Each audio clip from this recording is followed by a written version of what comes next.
Jangan lupa like, komen, dan subscribe channel YouTube TVRI Bengkulu dan nyalakan lonceng notifikasinya.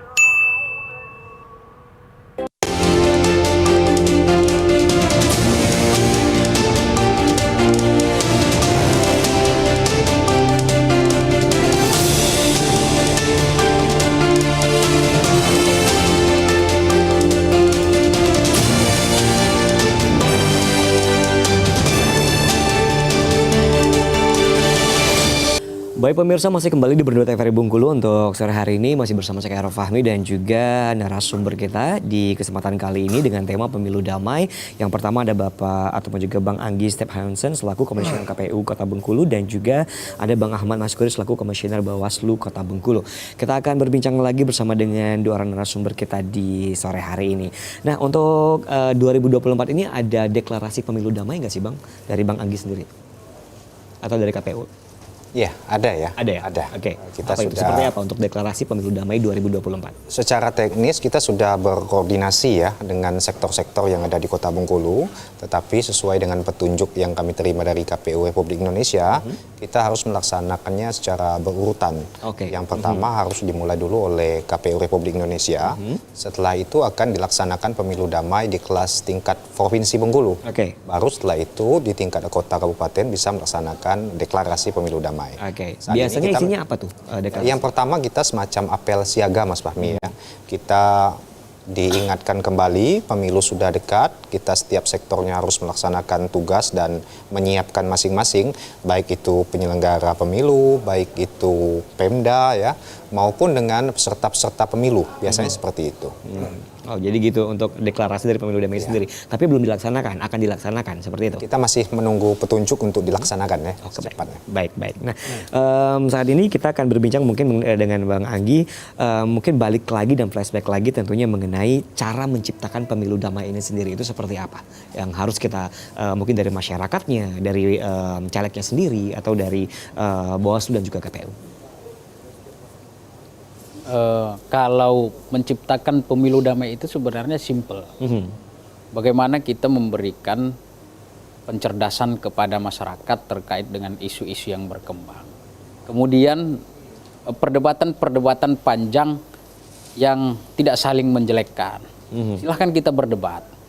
Tetapi memang hal-hal yang substansi dengan data dan tidak saling menjelekkan satu sama lainnya.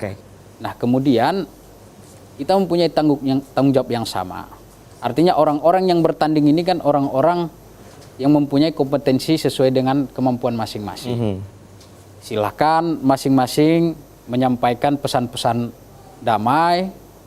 Silahkan berkampanye sesuai dengan aturan, memasang alat peraga kampanyenya sesuai dengan yang sudah ditetapkan. Saya kira pemilu akan kita jalankan sesuai dengan harapan kita. Artinya pemilu damai itu akan terwujud. Akan terwujud di tahun 2024 ya? Nah, di tahun 2024 ini. Nah kalau dari KPU mungkin cara menciptakan pemilu damai ini sendiri seperti apa Bang? Yang pertama seperti saya jelaskan tadi ya Mas Fahmi ya, kita melaksanakan kegiatan itu runut ya. Karena di dalam KPU itu untuk menciptakan kepercayaan publik terhadap lembaga KPU, kami meyakini bahwasanya KPU itu bekerja dengan istilah predictable process, but unpredictable result. Predictable process itu berarti di setiap kegiatan yang akan dilakukan oleh penyelenggara pemilu itu bisa diprediksi dan tahapannya ada. Misalnya dalam penetapan caleg kita ada DCS dulu, setelah DCS nanti baru penetapan DCT, begitu juga seterusnya. Dalam hal rekapitulasi kita mulai dulu dengan rekapitulasi di tingkat TPS, baru berjenjang naik di tingkat PPK, baru di tingkat kota kabupaten, begitu juga seterusnya. Tetapi yang paling penting adalah kita menjaga komitmen bersama dengan pihak-pihak keamanan. Kami juga di tingkat kota sudah berapa kali ya melakukan apel siaga terkait dengan kemungkinan-kemungkinan yang bakal muncul dalam hal mengganggu situasi keamanan yang ada di Kota Bengkulu. Terakhir kami sudah melakukan simulasi dengan pihak Polresta.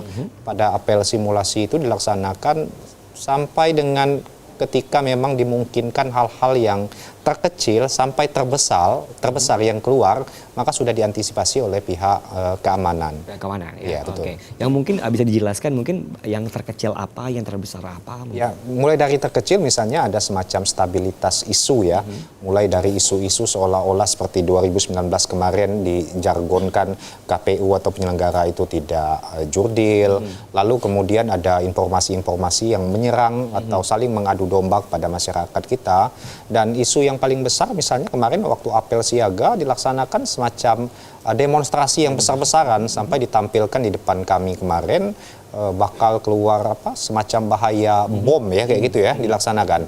Tetapi dari pihak keamanan Polresta Bengkulu khususnya itu sudah menampilkan dengan berbagai macam atribut-atribut yang menunjukkan mereka bisa dan sanggup menjaga keamanan apabila mereka, ya? ada hal-hal yang tidak kita inginkan terjadi di tengah perjalanan nanti. Oke, baik. Kita kembali ke Bang Ahmad, Mas Kuri selaku Komisioner Bawaslu nih. Untuk pelanggaran pemilu nih, pengalaman pemilu yang mungkin terjadi dari tahun lalu mungkin atau dari tahun-tahun sebelumnya ini mungkin ada yang KTP-nya 2 atau seperti itu, Bang Ahmad. Nah, itu seperti apa untuk menyikapinya? Apakah ini akan terus-menerus terjadi nantinya atau sudah diatasi oleh Bawaslu sendiri? Kalau dalam tingkat pengawasan kan kita sudah data, termasuk saat ini masih berjalan misalnya daftar pemilih tambahan, yang mana misalnya dia pindah tapi belum terdaftar sebagai pemilih di tempat asalnya. Nah, kemudian memang soal data pemilih ini kan banyak, ada beberapa unsur yang terlibat, tidak hanya KPU tetapi juga Dukcapil. Bisa kita lihat beberapa bulan yang lalu memang ditemukan pemilih pemula itu yang sudah umurnya mencukupi untuk memilih, tetapi belum melakukan perekaman atau belum mempunyai KTP elektronik. Ini juga menjadi sebuah problem. Tapi kita sudah mendorong kan, bahkan kita sudah menginstruksikan kepada jajaran untuk dicek di mana ini pemilih pemula yang sudah mempunyai umur untuk memilih, tetapi belum mempunyai rekaman KTP atau KTP elektronik. Oke, dan persyaratan untuk kita nyoblos ini sendiri salah satunya adalah KTP. KTP. Oke, kalau mereka belum punya KTP tapi mereka mempunyai data domisili itu sendiri, apakah mereka bisa mencoblos atau seperti apa, Bang? Tidak bisa dia memilih kalau belum mempunyai KTP. Bagaimana kita membuktikan bahwa dia terdaftar sebagai pemilih kan? Salah satu syaratnya kan sudah berumur 17 tahun. Walaupun mereka sudah menikah. Walaupun mereka kalau misalnya belum 17 tahun tapi 14 tahun dia sudah menikah ya bisa. Baik. Ya. Dan itu harus punya KTP dan mutlak itu ininya sendiri syaratnya. Yang jelas kan terdaftar dalam pemilih. Proses awalnya kan kemarin sudah dilakukan oleh KPU pencocokan data, coklit namanya itu kan. Kalau memang dia sudah terdaftar sebagai pemilih, tentunya kartu pemilih dan belum terekam di EKTP-nya kan bisa memilih.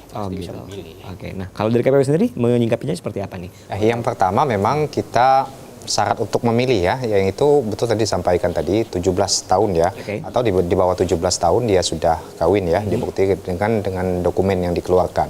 Lalu yang kedua yang menjadi fokus kami untuk menjelaskan adalah ketika misalnya untuk tanggal 14 Februari 2024 itu dia sudah masuk 17 tahun. Untuk pertanggal 14 Februari, ya, baik. hari H-nya nanti ya. Tetapi untuk posisi sekarang dia belum mendapatkan elektronik KTP yang dimaksud. Maka kami terus bekerjasama dengan Pemda dalam hal ini Dukcapil ya. Dukcapil sudah sepengetahuan kami sudah lumayan ya bergerak untuk menerbitkan warga negara yang sudah masuk 17 per tanggal 14 tadi, tetapi KTP-nya belum didapatkan. Karena memang dari pendataan itu kita bukan hanya 17 itu mendapatkan per hari ini saja. Kita sudah menghitungnya untuk tanggal hari H nanti. Maka dari itu ada konsen-konsen yang sampai hari H nanti dia sudah masuk 17 tahun, tetapi karena dia pemilih pemula, dia belum mendapatkan EKTP, itu yang kami lihat Dukcapil sudah lumayan ya. Dia masuk ke sekolah-sekolah, dia menerbitkan elektronik KTP kepada pemilih pemula tersebut. Misalnya belum dapat juga untuk EKTP-nya, bisa dengan surat keterangan atau seperti apa gitu, Bang? Jelasnya memang dibunyikan dalam undang-undang itu elektronik KTP ya. Tetapi sekali lagi yang menjadi marwah kami adalah setiap warga negara itu harus dijaga dan diawasi hak memilihnya. Karena itu yang paling penting ya. Baik, pemirsa, kita akan jadikan kembali tentunya di Berndu TVRI Bengkulu. Tetap bersama kami di Berndu TVRI Bengkulu.